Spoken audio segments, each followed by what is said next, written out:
우리의 목자 되신 주님 감사합니다. 우리가 양들로서 마치 길을 잃은 어린 양들이 두려워하고 헤매이듯이 좀 저희들도 그런 삶을 살다가 주님께로 돌아와 주님의 우리 안에서 주님의 보살핌 아래에서 살게 된 자들임을 기억하기 원합니다. 주님, 언제나 주님의 인도하심과 그리고 보호하심과 주님께서 우리를 붙드시는 그 모든 그 양육의 과정들이 필요함을 저희가 주님 앞에 고백하기 원합니다. 어린 양으로서 목자인 주님을 바라보도록 하여 주시고 저희의 조수나 저희의 헬퍼로서 주님을 바라보지 아니하도록 주여 도와주시옵소서. 이 아침에도 목자이신 주님을 바라보며 말씀을 통하여 주께서 어떻게 우리의 삶 가운데서 또한 인도하시고 말씀하시는지를 기대합니다. 아버지께서 항상 침묵하지 않으시고 우리에게 말씀하여 주심을 인하여 감사드립니다. 이 아침에도 주께 말씀하여 주시고 저희가 어린 양답게 주의 음성을 들으며 주의 목소리에 귀를 기울이도록 하여 주시옵소서. 감사하며 예수 그리스도의 이름으로 기도드렸습니다. 아멘. 네, 느헤미야 6장 같이 보겠습니다.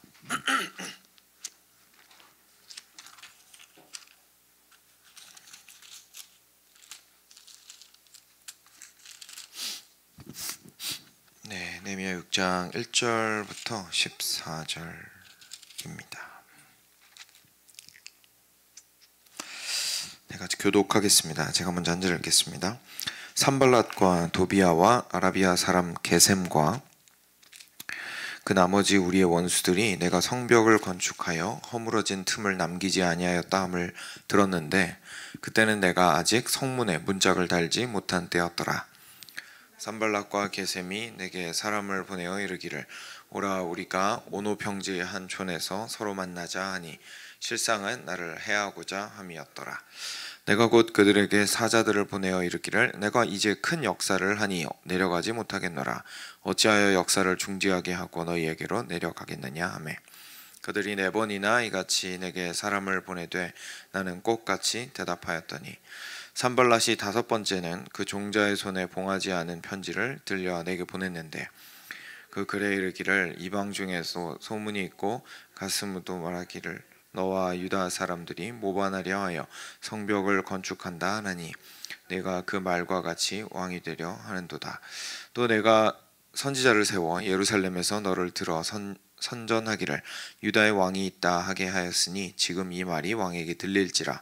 그런즉 너는 이제 오라 함께 의논하자 하였기로 내가 사람을 보내어 그에게 이르기를 내가 말한 바 이런 일은 없는 일이요 내 마음에서 지어낸 것이라 하였더니 이는 그들이 다 우리를 두렵게 하고자 하여 말하기를 그들의 손이 피곤하여 역사를 중지하고 이루지 못하리라 함이라. 이제 내 손을 힘있게 하옵소서 하였노라. 손자 들라야의 아들 스마야가 두문불출하기로 내가 그 집에 가니 그가 이르기를 그들이 너를 터이니 우리가 하나님의 전으로 가서 외소 안에 머물고 그 문을 닫자 저들이 반드시 밤에 와서 너를 죽이리라 하기로 내가 이르기를 나 같은 자가 어찌 도망하며 나 같은 몸이면 누가 외소에 들어가서 생명을 보존하겠느냐 나는 들어가지 않겠노라 하고 깨달은즉 그는 하나님께서 보내신 바가 아니라 도비아와 산발랏에게 뇌물을 받고 내게 이런 예언을 함이라. 그들이 뇌물을 준 까닭은 나를 두렵게 하고 이렇게 함으로 범죄하게 하고 악한 말을 지어 나를 비방하려 함이었느니라. 내 하나님이여 도비아와 산발랏과 여선지 노야다와 그 남은 선지자들 곧 나를 두렵게 하고자 한 자들의 소행을 기억하옵소서 하였노라. 아멘. 네, 계속 느헤미야 보고 있습니다.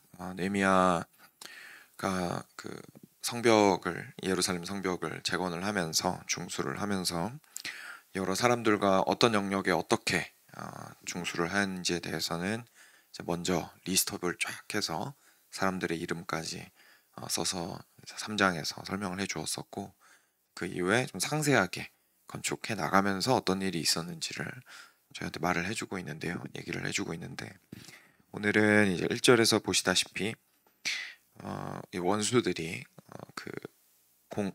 공사를 방해하던 원수들이 성벽을 건축하여 허물어진 틈을 남기지 아니하였다 함을 들었는데 그러니까 이렇게 성벽을 다 연결했을 때인데 근데 아직 성문에는 문짝을 달지 못하였던 때였다라고 이야기를 해주고 있습니다.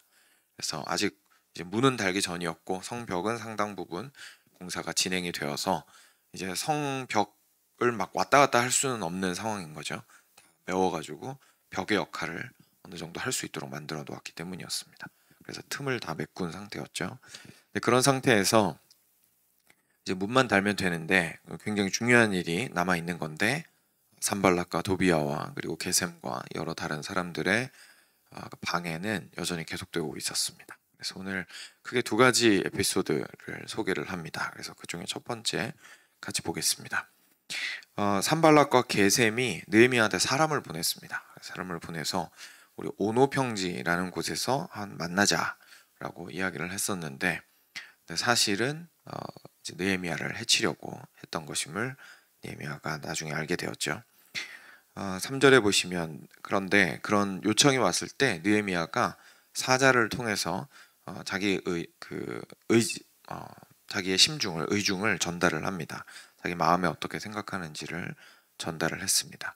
내가 이제 큰 역사를 하니 내려가지 못하겠노라. 어찌하여 역사를 중지하게 하고 너희에게로 내려가겠느냐라고 이야기합니다. 그래서 그 현장을 떠나려면 현장에서 자신의 지휘하는 것들까지도 이렇게 스탑을 시키고 가야 했는데 그 사람들이 부른다고 해서 거기 가느라고 내가 지금 중단할 만한 여유가 없다는 거죠. 너무 중요한 사역을 앞두고 있다고 이야기를 합니다. 뭐 여기까지는 그냥 그럴 수 있다고 저희가 생각을 할 수 있는데요. 4절 보시면 4번이나 똑같이 사람을 보내서 이 사람들이 끝까지 물어봤습니다. 이제 저희 한국이나 뭐 중국이나 일본은 있는지 모르겠습니다만 아시아권에서는 3번 찾아가고 3번에 물어보는 게 그래도 좀 뭐랄까요, 저희가 익숙한 횟수죠. 그리고 실제로 근데 히브리어에서도 어떤 같은 단어를 3번을 반복을 하면 굉장히 강조를 많이 하는 거지 3번 이상 보통 넘어가는 경우는 잘 없습니다. 그러니까 4번 저희가 딱 들으면 뭔가 이 도에 지나치게 정말로 일반적으로 저희가 이렇게 문화적으로 수용할 수 있는 범위를 넘어서서 계속해서 했다라는 것을 저희가 알 수가 있습니다. 그래서 4번이나 찾아와서 좀 만나자고 얘기를 한 거죠. 그럼 이쯤이면 사실 만날 법도 할 것 같은데 계속해서 느헤미야는 노라고 말했습니다. 그리고 다른 말도 뭐 추가하지도 않고 꼭 같이 대답하였더니 라고 이야기하고 있습니다. 그래서 막 둘러대거나 변명하거나 이런 것도 아니고 그냥 묵직하게 그리고 담백하게 이제 큰 역사를 해야 되니까 어떻게 내가 이 자리를 떠나겠습니까? 라고 얘기하고 이렇게 거절했습니다. 도저히 못 참았던 이제 산발랏이 5번째 사람을 보내었는데 이 사람은 일부러 편지를 봉하지 않고 보냈습니다. 그러니까 무슨 말이냐면 원하면 누구든지 호기심이 있을 거 아닙니까? 지도자들끼리 왔다 갔다 하는 편지니까. 근데 누구든지 그것을 펼쳐서 볼 수 있도록 봉하지 않은 오픈한 편지를 보냈습니다. 그러니까 여기에 있는 말들이 어떤 영향력을 끼치기를 내심 바라고 있었던 거죠. 그래서 글 위에는 이제 느헤미야한테 쓴 편지라고 써놨지만 사실은 다른 사람도 읽으라고 쓴 편지였습니다. 그래서 여기서 뭐라고 썼냐면 이렇게 나옵니다. 6절이죠. 그 글에 이르기를 이방 중에도 소문이 있고 가스무도 말하기를 너와 유다 사람들이 모반하려 하여 성벽을 건축한다 하나니 내가 그 말과 같이 왕이 되려 하는도다. 그리고 또 내가 선지자를 세워 예루살렘에서 너를 들어 선전하기를 유다에 왕이 있다 하게 하였으니 지금 이 말이 왕에게 들릴지라. 그런즉 너는 이제 오라 함께 의논하자 하였기로 라고 이야기합니다. 그러니까 지금 뭐라고 그 편지에 썼냐면 지금 이방 중에도 소문이 자자하고 그런데 사람들이 너랑 유다 사람들이 성벽을 건축하는 걸 보니까 왕이 되려고 하는구나 거기서. 왜냐하면 실제로 수도지 않습니까 예루살렘이. 그러니까 아닥사스다 왕 입장에서는 보면은 이방이 아니죠. 자기가 이렇게 굴복시킨 나라의 수도가 갑자기 막 이렇게 부강하게 서는 것과 마찬가지이기 때문에 근데 그렇다고 그 변방에 있는 작은 도시까지 자기가 가서 볼 수도 없고 결국은 들리는 말을 믿을 수밖에 없는데 그런 약점들을 이렇게 사용을 하는 거죠. 그래서 이방인 사람들도 이미 네가 거기서 성벽 건축하면 왕 되려고 하는 거라고 소문이 돌고 있어. 이제 이렇게 이야기를 한 겁니다. 그리고 나서 네가 선지자까지 세워가지고, 그러니까 혼자서만 막 그러는 게 아니라 여론 조장하기 위해서 하나님의 이름을 빌어서 선지자까지 세워서 예루살렘에서 너를 들어 유다의 왕이 있다라고 선전하게 만들지 않았느냐. 그런 말들이 돌고 있다. 그리고 결국은 지금 이 말이 왕에게 들릴지라라고 이야기합니다. 그러니까 결국은 지금은 뭐 당장은 아니라도 종국에는 결국은 왕도 이 사실을 알게 되면 너 큰일 난다. 이제 이렇게 협박을 사실 하게 된 거죠. 약간 걱정하는 척하면서 사실상 겁박을 한 것이고, 그러니까 내가 이 문제 좀 해결해 줄 수 있으니까 같이 만나자라고 이야기를 한 거죠. 느헤미야의 입장에 있다면 사실 생각보다 많이 흔들릴 수밖에 없는 문제입니다. 느헤미야 정도 위치에 되고 있고, 그리고 실제로 많은 사람들을 동원해서 그들과 함께 중요한 일을 해 나가야 하는 이 지도자의 입장에서는 여론이 흔들리는 것만큼 어려운 것이 없죠. 그래서 느헤미야가 평범한 그 리더십이었다면 그 부분에 있어서 분명히 흔들릴 수밖에 없는 것이었을 겁니다. 그리고 왕까지 막 들먹이는데 이게 그 사실 여부를 확인하기 전에 만약에 이게 사실이라는 생각만으로도 충분히 두려울 수 있는 문제죠. 이제 왕에게까지 이 소리가 들어가게 되면, 그리고 왕이 만약 그 말을 믿는다면 이제 자기들은 반역자들이 되는 겁니다. 반역자들에게 용서 같은 건 없죠. 그러니까 공사 중단은 고사하고 목숨 부지하기도 어려워지는 상황이 될 겁니다. 그러니까 지금 만약에 산발랏이었죠. 산발랏이 했던 이 말들이 모두 사실이라면 느헤미야 입장에서는 굉장히 위태로운 상황일 수밖에 없었습니다. 그렇지만 느헤미야는 굉장히 단호하고 그리고 굳건하게 8절에 이렇게 말합니다. 네가 말한 바 이런 일은 없는 일이요. 그런 일 없잖아. 그렇게 소문이 돈다고 나를 겁박하지 말아라. 나도 이미 다 알고 있다. 네 마음에서 지어낸 것이다. 라고 그냥 무시해버렸습니다. 그리고 나서 9절에 이렇게 말합니다. 이는 그들이 다 우리를 두렵게 하고자 하여 말하기를 그들의 손이 피곤하여 역사를 중지하고 이루지 못하리라 함이라. 이제 내 손을 힘있게 하옵소서 하였노라.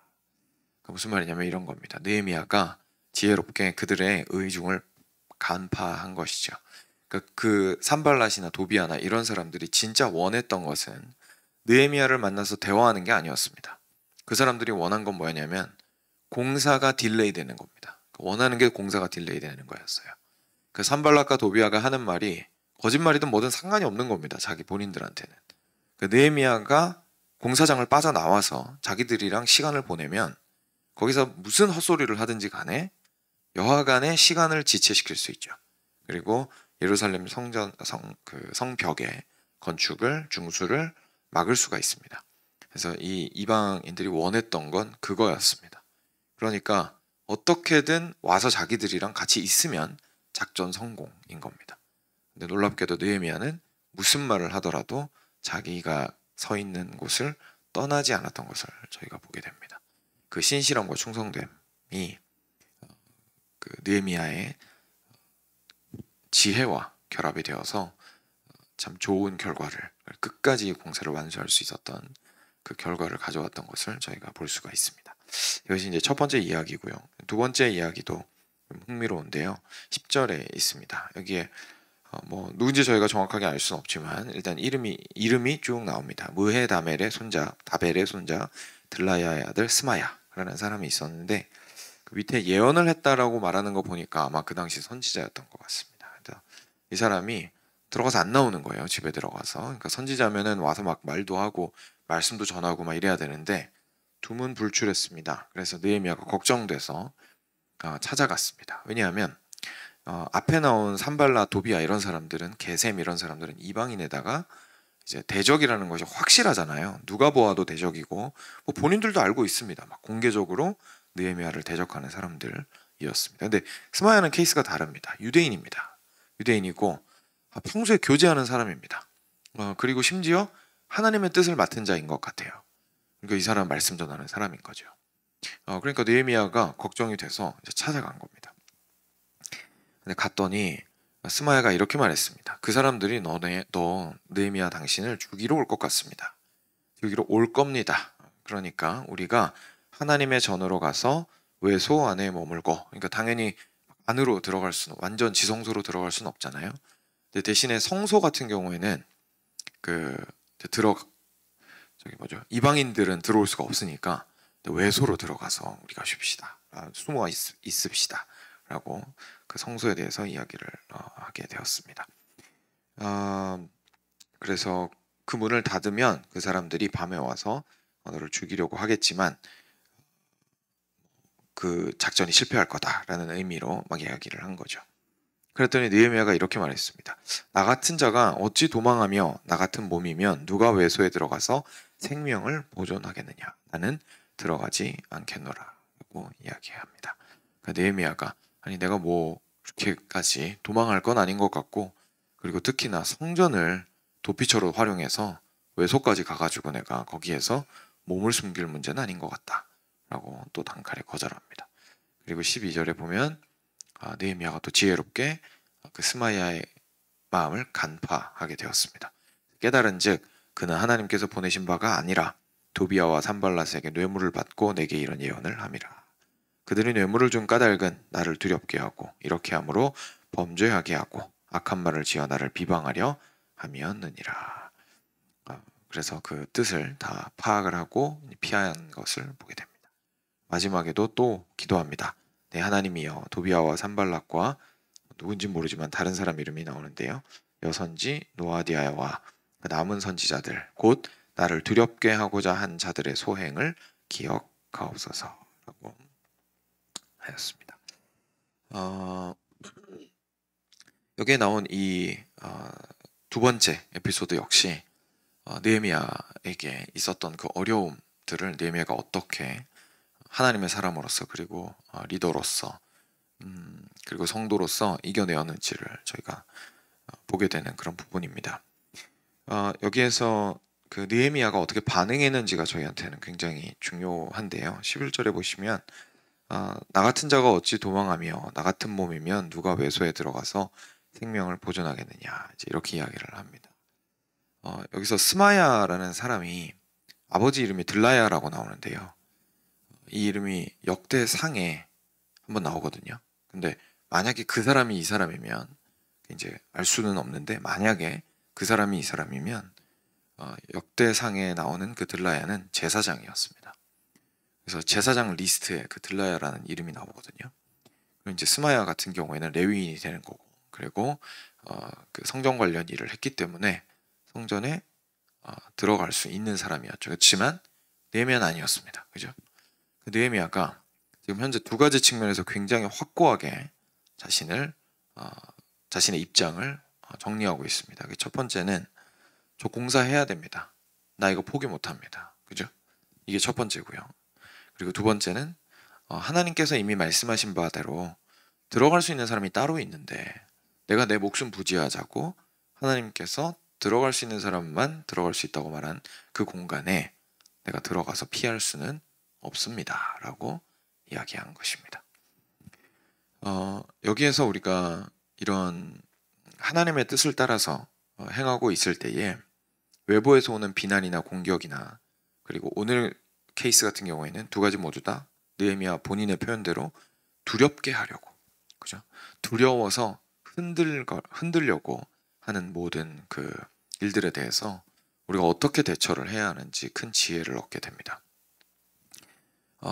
첫 번째로는 느헤미야가 했던 대로 우리는 지금 현재 서 있는 이 자리가 하나님께서 뜻하신 자리다라는 것에 대한 확신과, 그리고 거기에서 정말 고집스럽게 서 있는 것이 굉장히 필요합니다. 고집이라는 것이 안 좋은 것은 그 자리에 굳건하게 끝까지 서 있어서 안 좋은 게 아니라 틀렸는데 인정하지 않는 것이기 때문에 고집이 안 좋은 거죠. 보통 고집이 안 좋은 건. 그렇지만 하나님의 뜻이 확실하다고 생각이 된다면 사실 고집은 결국 거기에서 끝까지 뿌리를 내리고 움직이지 않는, 쉽게 움직이지 않는 굳건함으로 나타나게 될 겁니다. 느헤미야의 고집은 무지함이 아니라 지혜로움이었죠. 왜냐하면 하나님이 무엇을 원하시고, 그리고 내가 지금 하고 있는 이 사역이 하나님의 사역이라는 것에 대한 확신과 그리고 그 방향성이 너무나 뚜렷했기 때문에 그렇습니다. 그러니까 이 모든 것들이 다 뚜렷하려면 사실 정말 마음의 동기에서부터 시작해서, 느헤미야가 자기 마음의 동기에서부터 시작해서 일이 이루어지는 모든 과정들과, 그리고 실제로 이 일이 어떻게 그리고 왜 이루어졌으면 좋겠다고 생각하는 목적에 이르기까지 하나님 앞에서 참 순수해야 합니다. 참 순수해야 합니다. 근데 느헤미야는 그런 사람이었던 것이죠. 그 자신의 마음에 걸릴 게 없는 거예요. 내가 이 사역을 하는 데 있어서 실제로 내가 왕의 자리를 넘본 것도 아니고, 여기에서 백성들을 내 편 만들려고 한 것도 아니고, 이 성벽 재건을 통해서 내가 뭐 이득을 보려고 한 것도 아니고, 나를 보내준 아닥사스다 왕에게 반역을 하려고 했던 것도 아니고, 스스로 너무나 떳떳했던 겁니다. 동기 자체가. 그리고 그것을 가감없이 우리 함께하는 이스라엘 백성들과 함께 공유하고, 그리고 그들과 함께 끈끈한 관계들을 계속해서 유지하면서, 그리고 솔선수범하면서 그 가운데서 함께 그 공사들을 해나가고 있었던 중이었습니다. 그래서 그 상황을 잘 알고 있는 사람에게 사실이 아닌 이야기를 하게 된다면 흔들릴 이유가 없죠. 나는 그런 마음을 품은 적도 없고, 그리고 내가 아는 우리 이스라엘 백성들은 그런 루머에 흔들리지 않고 그런 루머가 돌고 있지도 않고, 그리고 실제로 우리가 이 공사를 하는 목적도 전혀 사실이 아니고, 그렇기 때문에 진실이 아닌 그 이야기는 아무런 힘이 없다라는 그 굳건함이 평상시에 자신이 하나님의 뜻을 따라 계속해서 순수한 마음으로 해왔던 것이 좋은 방패막이가 되어주었다고 저희가 볼 수가 있습니다. 그래서 여기에 느헤미야의 굳건함이 있었던 것이죠. 그래서 느헤미야는 첫 번째 케이스에서도 두 번째 케이스에서도 두려워하지 않고 흔들리지 않을 수 있었습니다. 그래서 두 번째 케이스에서 더 분명하게 제가 뭐 피하겠습니까? 라고 이야기를 할 수 있었던 거죠. 그렇게 제가 피할 필요가 있겠습니까? 그건 사실이 아닙니다. 그런 일은 없습니다. 그렇게 될 수도 없습니다. 라고 이야기했던 것이죠. 그리고 두 번째로는 느헤미야는 확실히 알고 있는 것이 있었습니다. 그건 뭐냐면은 하나님께서는 절대로 당신께서 기존에 하셨던 그 말씀과 모순된 말씀을 하지 않으신다는 겁니다. 그러니까 하나님께서 만약에 성전을 지으시고 그 성전에 관련된 정결규례를 통해서 누구만 성소와 지성소에 들어갈 수 있고 언제 들어갈 수 있다라는 명령을, 그 법을 이미 굉장히 굳건하게 공고하게 주신 바 있습니다. 이미 주셨습니다. 그리고 그거는 타협이 가능한 법이 아니었습니다. 그래서 예를 들어서 뭐 우사 같은 경우에도 떨어진 언약궤를 잡으려고 하다가 손이 닿아서 죽지 않았습니까? 그죠? 그러니까 본인이 생각할 때는 하나님의 언약궤를 붙든다고 붙들었는데, 그러니까 율법을 어긴 것이었기 때문에 즉사했습니다. 하나님의 거룩함을 침범했기 때문이었죠. 그러니까 마찬가지입니다. 그러니까 정해진 변화할 수 없는 율법이 있었습니다. 근데 스마야가 선지자로서, 평소에 하나님의 뜻을 전하는 사람으로서 하나님께서 이미 계시하신 내용과 반대되는 내용을 지금 얘기하고 있는 겁니다. 지금 특별한 상황이니까 나랑 같이 외소로 들어갑시다, 이렇게 얘기한 거죠. 성소로 들어가자고 얘기를 한 거죠. 거기 들어가면 아무나 못 들어오니까 숨으면 될 겁니다. 그랬더니 느헤미야가 이렇게 말한 거죠. 나 같은 몸이라고 말했나요? 네, 나 같은 몸이면 누가 외소에 들어가서 생명을 보존하겠습니까? 그러니까 나는 거기 들어갈 수 있는 사람이 아닌데 내가 거기 어떻게 들어가겠습니까? 라고 이야기를 하게 됩니다. 그래서 느헤미야가 그 사실을 명확하게 아는 지혜가 있었던 것이죠. 사랑하는 여러분, 저희가 두려우면 분별력이 흐려집니다. 분별력이 흐려질 때 가장 많이 드러나는 것이 무엇이냐면, 모든 팩터를, 내가 이렇게 여러 기로에 서 있을 때 어떤 길로 가야 되는지 골라야 되지 않습니까? 선택을 해야 되는데, 두려움이 있을 때 가장 크게 발생하는 문제가 뭐냐면 모든 기로가 다 똑같아 보인다는 겁니다. 모든 기로가 다 나한테 의미 있게 다가오는 거예요. 거기에서 굉장히 분명하고 클리어하고 선명하게 이건 아니야 라고 쳐내거나 저 길이 거의 확실해 라고 말할 수가 없고 그냥 각 길들이 내가 보기에 다 똑같아 보이는 거예요. 실제로 그런 것이 있을 수도 있습니다. 아이스크림 뭐 먹을지 고르는 거는 다 똑같아 보이겠죠. 그죠? 그런 별 상관없는 것들도 있지만 실제 중요한 문제에 있어서, 그리고 심지어 이런 것처럼 굉장히 선명하게 잘못된 것이 드러나 있는 문제임에도 불구하고 너무 마음이 두렵다 보면 이것이 다 똑같아 보입니다. 그래서 만약에 느헤미야가 두려웠다면 어땠을까요? 만약에 느헤미야가 그 하는 말이 막 두려웠어요. 그러면 이 사람 머릿속에 뭐밖에 없겠습니까? 나 살아야 돼 밖에 없겠죠. 두려우니까요. 나 살아야 돼. 나 살아야 돼라는 생각을 가지고 스마야의 말을 들었습니다. 그러면 어떻게 되겠습니까? 저기 가면 살 수 있겠구나. 이렇게 되는 거죠. 그러니까 나는 저기에 절대로 들어가면 안 되는 사람이야 라는 하나님 중심적인 생각을 할 수가 없습니다. 그냥 내가 살아야겠다라는 두려움에 거기 가면 내가 살 수 있겠구나. 그리고 나머지 근데 하나님께서 들어가지 말라고 하셨는데, 이런 거는 갑자기 안중에 없는 거죠. 갑자기 생각이 나더라도 스마야를 통해서 막 합리화가 됩니다. 그죠? 그래도 하나님의 선지자가 얘기를 했으니까 뭐 어떻게 되지 않을까? 괜찮으니까 얘기했겠지 라고 하면서 타협합니다. 근데 사실 하나님께서 성소와 지성소에 레위인의 제사장 외에는 들어가지 못하게 하신 것들은 너무나 분명한 법이었기 때문에 느헤미야에게는 우리에게는 누구든지 간에 그 말을 듣는 사람에게는 사실 확고한 절대적인 법으로서 작용을 했었어야 했거든요. 근데 두렵다면 그 부분이 흔들릴 수가 있는 거죠. 그래서 우리는 많은 경우에 두려울 때 정확하게 하나님께서 이미 뭐라고 말씀하셨는지는 잊어버리고 지금 당장 내 눈앞에서 어떻게 해야 내가 살 것인가에 초점을 맞추다가 그 다음 스텝을 선택을 할 수가 있습니다.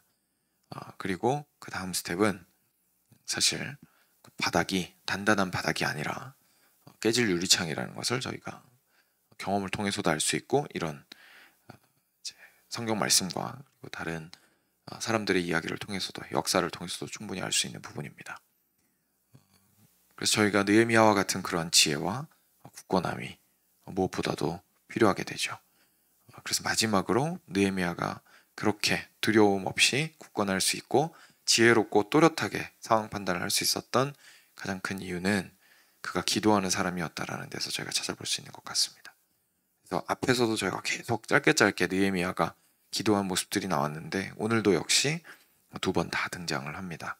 첫 번째 케이스에서는 주님 저에게 힘을 주십시오 라고 기도하고, 두 번째 케이스에서는 하나님 저들의 죄를 저들에게로 돌리십시오. 저 사람들이 지금 두려움으로 당신의 뜻에 반하는 행동을 하고 있습니다. 두렵게 하려고 하고 있습니다 라고 하나님께 송사하는 기도를 올린 것을 보게 됩니다.